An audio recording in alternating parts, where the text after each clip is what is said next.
त्यानंतर बातमी बीडमधून। वाल्मिक कराडवर मकोका लागल्यानंतर त्याचे समर्थक हे आता आक्रमक झालेत। आरोपी वाल्मिक कराडचं आज समर्थक हे आज परळीमध्ये आंदोलन करण्याची शक्यता आहे। आरोपी वाल्मिक कराडच्या समर्थकांची आज 10 वाजता बैठक होणार आहे। बैठकीत परळी बंद आणि आंदोलनाबाबत निर्णय होणार आहे। कालही वाल्मिक कराडच्या समर्थकांनी परळीत ड्रामा केलेला होता।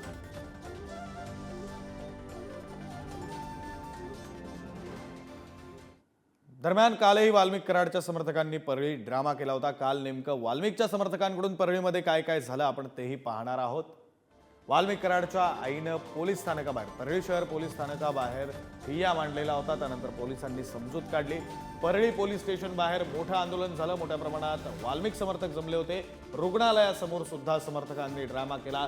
तहसील कार्यालयासमोर वाल्मिकचे समर्थक हे घोषणाबाजी करत होते। अगदी कमानीवर चढून बसलेले होते।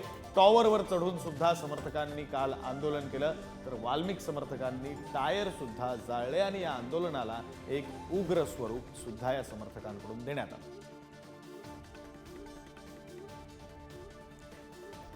आपले प्रतिनिधी उदय नागरगोजे आपल्यासोबत जोडले गेलेले आहेत। त्यांच्याकडून अधिकचा तपशील घेऊया। उदय, खरं तर काल न्यायालयाने जो निकाल दिला मकोका वाल्मिकवर लावण्यात आला त्यानंतर समर्थक चांगलेच आक्रमक झालेत। परळीत जवळपास सगळ्याच ठिकाणी आंदोलनं केली जाते, टायर जाळले जात आहेत, काहीसं उग्र स्वरूप सुद्धा प्राप्त होत आहे आता या आंदोलनांना। नक्कीच काल सकाळी एक 9 वाजल्यापासून परळीत आंदोलनाला सुरुवात झाली होती। वाल्मिक कराडच्या ज्या आई आहेत त्या पोलीस ठाण्याबरोबर बाहेर ठिय्या देऊन बसल्या होत्या आणि त्यानंतर त्या ठिकाणी समर्थक जमण्यास सुरुवात झाली। या ठिय्या आंदोलनाच्या बरोबरच परळी शहरातील जो मुख्य चौक आहे लक्ष्मीबाई टॉवर परिसर, तर त्या परिसरात देखील समर्थकांनी आंदोलनाला सुरुवात केली। त्या टॉवरवर चढून काहींनी घोषणाबाजी केली। त्या ठिकाणी टायर देखील जाळण्यात आलं। त्यानंतर परळीच्या लगत जे ग्रामीण भाग आहे त्या भागात देखील रस्त्यावर पेटचे टायर टाकण्यात आले होते। काही ठिकाणी रास्ता रोको करण्याचा देखील प्रयत्न झाला। खबरदारीचा उपाय म्हणून प्रशासनानं बस सेवा जी आहे परळीतून बाहेर जाणारी तसेच परळीत येणारी ती देखील बंद केली होती।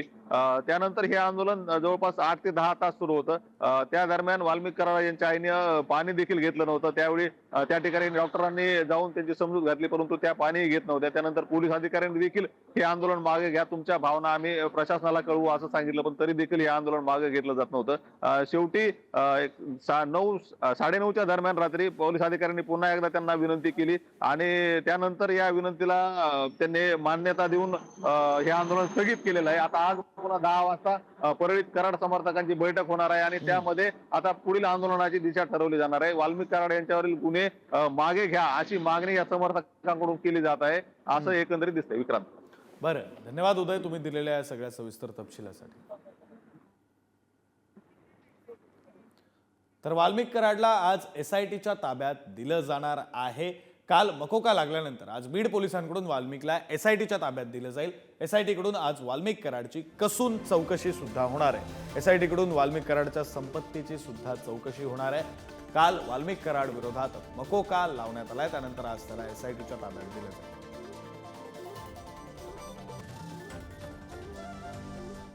संतोष देशमुखांच्या हत्या प्रकरणात कुणाकुणावर मकोका लावण्यात आला आपण ते सुद्धा ग्राफिक्सच्या माध्यमातून पाहूया।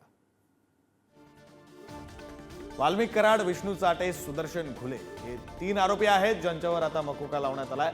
वाल्मिक कराडवर काल मकोका लावण्यात आला, इतर आरोपींवर आधीच मकोका लावण्यात आला होता। आणखी कुणाची नाव आहेत तर प्रतीक घुले, महेश केदार, जयराम चाटे यांच्यावर सुद्धा मकोका लावण्यात आलेला आहे। सिद्धार्थ सोनवणे, सुधीर सांगळे, कृष्ण आंधळे यांच्यावर सुद्धा मकोका लावण्यात आलाय। कृष्ण आंधळे हा अद्यापपर्यंत फरार आहे, तर सिद्धार्थ सोनवणे याने खरं तर संतोष देशमुख यांचं लोकेशन दिल्याचा आरोप त्याच्यावर ठेवण्यात आला आणि त्याच्यावर मकोका लावण्यात आला।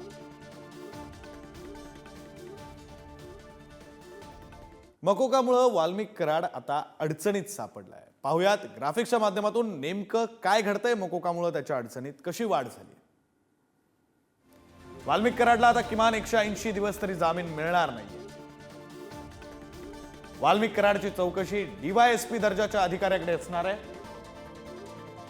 वाल्मिकची संपत्ती सुद्धा जप्त होण्याची शक्यता आहे। मकोकाच्या आरोपीला 5 वर्ष ते जन्मठेपेच्या शिक्षेची तरतूद आहे।